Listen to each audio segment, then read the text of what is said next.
Menimbang bahwa berdasarkan pertimbangan tersebut, maka majelis hakim berpendapat bahwa permohonan intervensi yang diajukan oleh pemohon intervensi tersebut tidak beralasan hukum dan harus dinyatakan ditolak. Menimbang bahwa oleh karena permohonan intervensi yang diajukan oleh pemohon intervensi dinyatakan ditolak, maka majelis hakim memberitakan kepada para pihak inkasu penggugat dan para tergugat 1 sampai dengan tergugat 8 akan melanjutkan pemeriksaan perkara ini.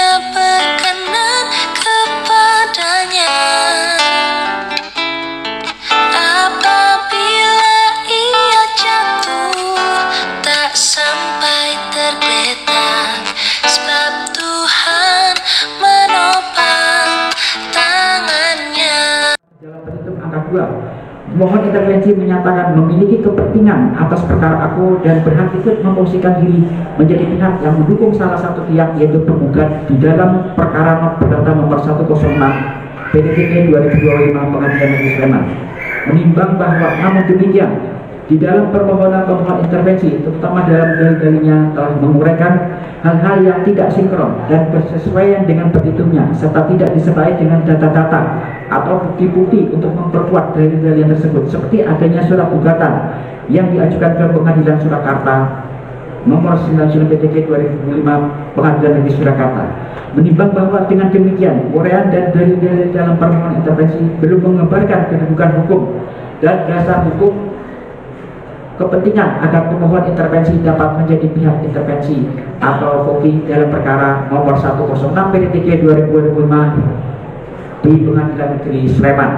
Menimbang bahwa di samping itu dalam uraian dari permohonan intervenian juga tidak menjelaskan secara jelas dan didukung dengan bukti-bukti mengenai hubungan hukum, alasan hukum dan kepentingan hukum yang cukup dan langsung di antara penggugat dengan permohon intervensi di dalam antara perkara perdata nomor 99 PDTK Surakarta dengan perkara nomor 106 PDTK 2025 Pengadilan Negeri Sleman.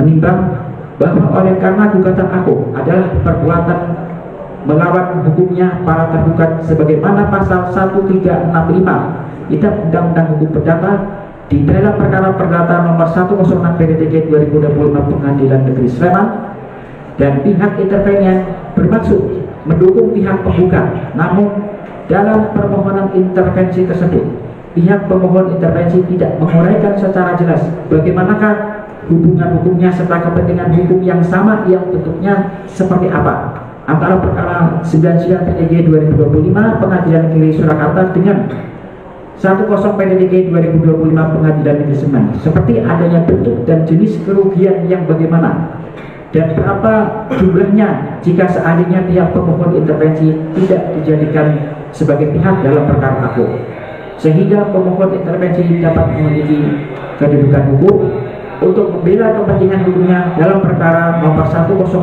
PDTK 2025 Pengadilan Negeri Sleman di Pengadilan Negeri Sleman tersebut. Menimbang bahwa kesemuanya itu menurut hemat majelis hakim harus diuraikan di dalam permohonan intervensi secara jelas, sinkron dalam dalil-dalil permohonannya dengan petitumnya, dan ternyata dalam uraian permohonan intervensi tidak diuraikan secara jelas dan nyata hubungan hukum dan kepentingan hukum yang sama tersebut secara nyata dan langsung sebagaimana telah diuraikan tersebut di atas. Menimbang bahwa berdasarkan pertimbangan tersebut, maka majelis hakim berpendapat bahwa permohonan intervensi yang diajukan oleh pemohon intervensi tersebut tidak beralasan hukum dan harus dinyatakan ditolak.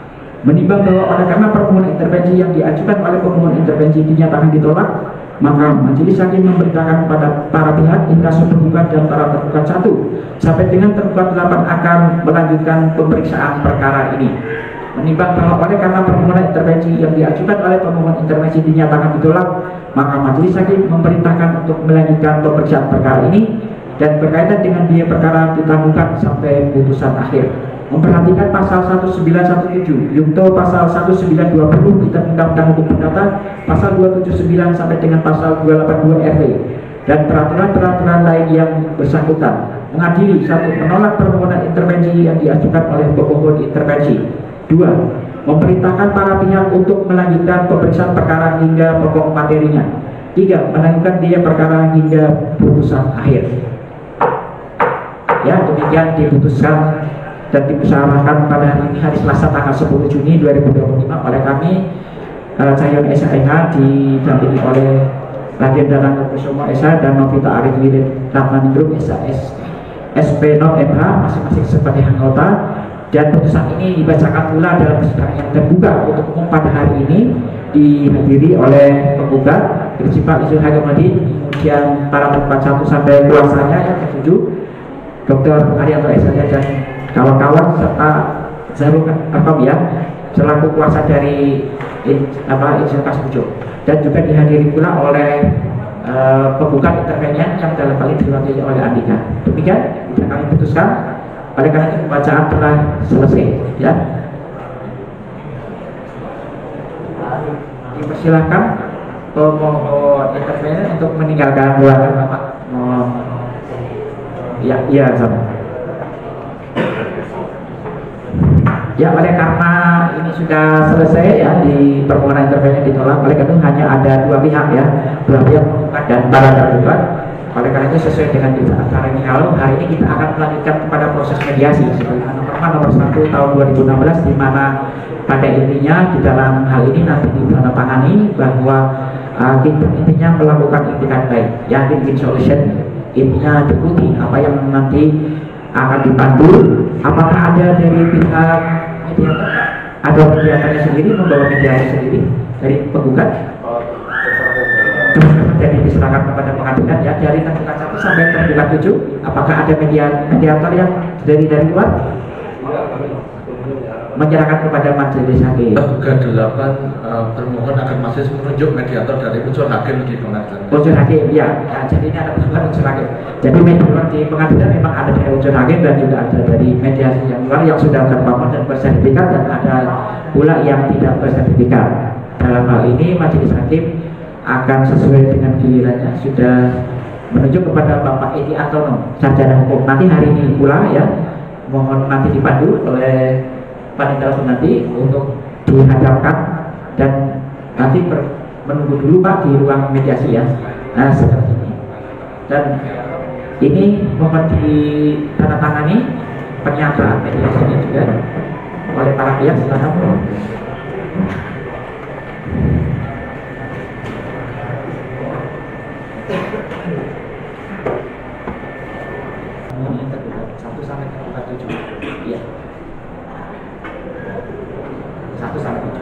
Silakan. Ya, jadi pada intinya melalui tersebut karena ini adalah advokat yang sering beracara, jadi sudah memahami tentang isi dan hakikat dari tema tersebut, yang pada intinya majelis juga memohon supaya win-win solution yang dijadikan. Tapi ya itu tergantung dari para pihak, apakah nanti akan dilakukan perdamaian atau tidak. Jadi setelah untuk mediasi ini, apakah ada yang ditanyakan Pak? Bapak dari penggugat cukup, dari tergugat 1 sampai tergugat 7 cukup ya, tergugat dulu. Oleh karena itu nanti kami persidangan akan dibuka kembali setelah menerima dari laporan mediasi ya, dan diberikanlah waktu 1 bulan. Apabila dalam waktu 1 bulan tidak cukup, akan memediasi lagi, mengajukan permohonan kepada majelis hakim untuk meminta perpanjangan, dan majelis hakim tentunya dapat tidaknya memberikan waktu selama 15 hari. Jadi mohon supaya dipergunakan sebaik-baiknya selama jangka waktu 1 bulan tersebut ya, mudah-mudahan bisa tercapai suatu perdamaian yang seperti apa itu yang diinginkan penggugat. Oleh karena itu persidangan ini kami nyatakan cukup dan dibuka kembali setelah majelis hakim mendapatkan laporan dari hakim mediator, yaitu Bapak Edi Antono. Ya, sudah selesai.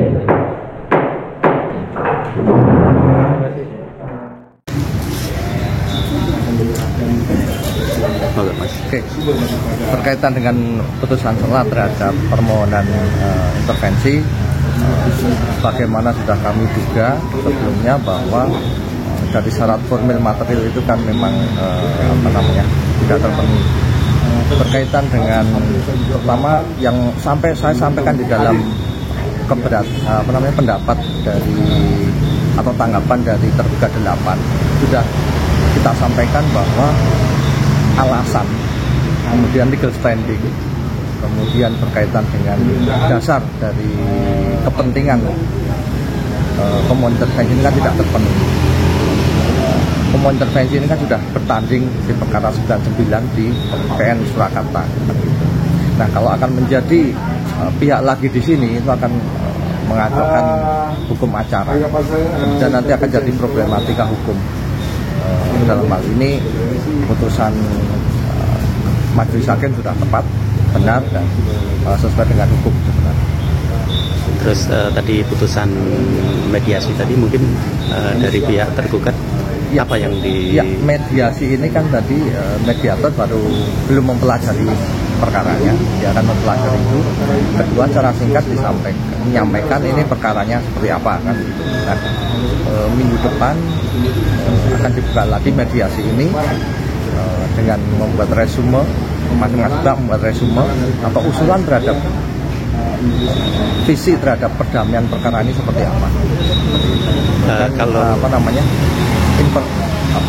in person atau prinsipal itu kalau bisa diminta dihadirkan.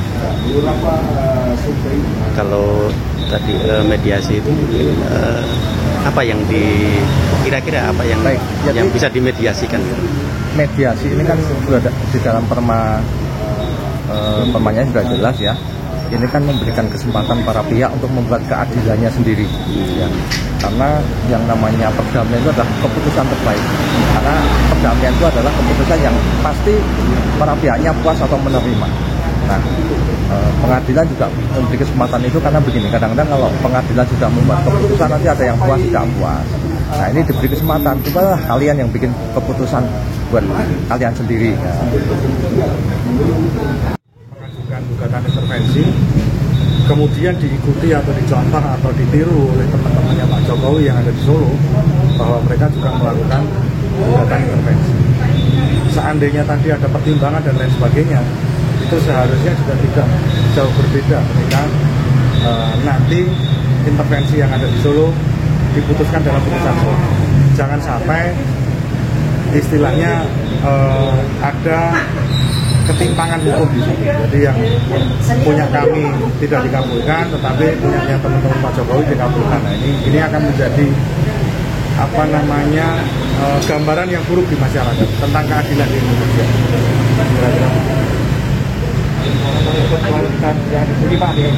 Gimana? Karena tadi dibahas oleh Mas Jaludin, terus selanjutnya dari UGM untuk di pengadilan negeri Sleman bagaimana?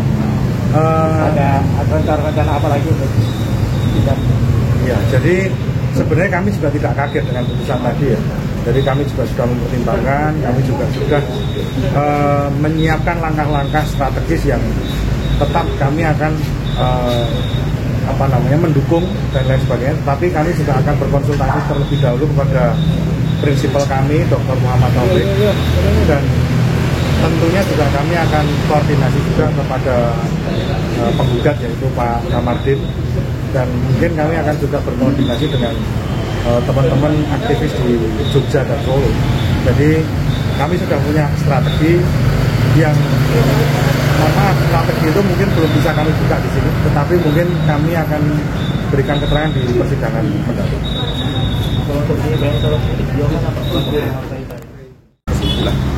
Jadi harus ada bukti. Iya. Karena kenapa ini? Karena sudah terlanjur ribut baik dalam negeri maupun luar negeri ini dibicarakan sebagaimana tuntutan kami bahwa terjadi kegaduhan dan nilai rupiah anjlok terhadap dolar dan tentunya utang kita utang kita tentu bertambah dari hari ke hari. Kalau ini tidak diselesaikan secepat mungkin, ya nilai rupiah kita semakin turun, dolar bisa sampai mencapai 20.000. Nah, untuk sampai saat ini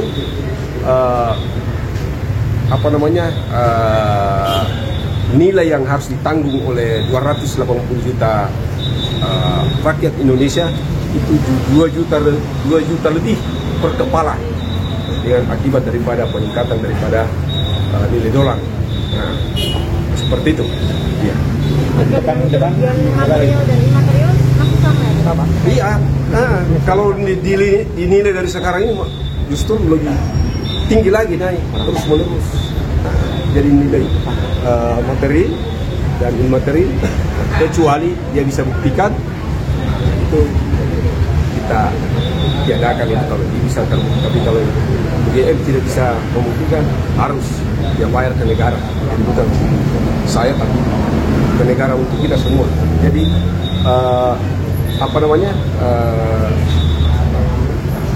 kerugian yang kita alami itu sekitar 2 juta rupiah per kepala di seluruh penduduk Indonesia.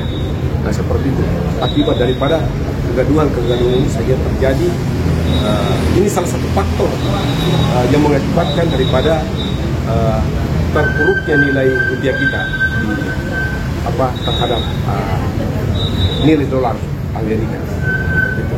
Om Mardin, ya? Apa yang Anda bawa nanti di mediasi, Bapak? Yang saya bawa bukti-bukti ya, bukti bahwa nilai dolar naik, nilai rupiah lemah. Seperti karena itu memang kita punya pokok perkaranya, seperti itu. Iya. Kemudian sikap Anda di mediasi, Pak? Sikap Anda di mediasi seperti apa, Pak? Sikap saya itu baik karena kita ingin melihat bagaimana persiapan mereka. Nah, yang jelas kami punya tuntutan adalah silakan buktikan apa yang kami minta seperti itu. Jadi tidak ada tanpa bukti karena itu tujuan kita. Karena ini demi masyarakat secara keseluruhan. Selasa depan, Pak, sidang? Ya, Selasa depan jam 10 seperti hari ini. Nah, seperti itu. Mudah-mudahan kita diberikan kelancaran semuanya. Amin. Ya.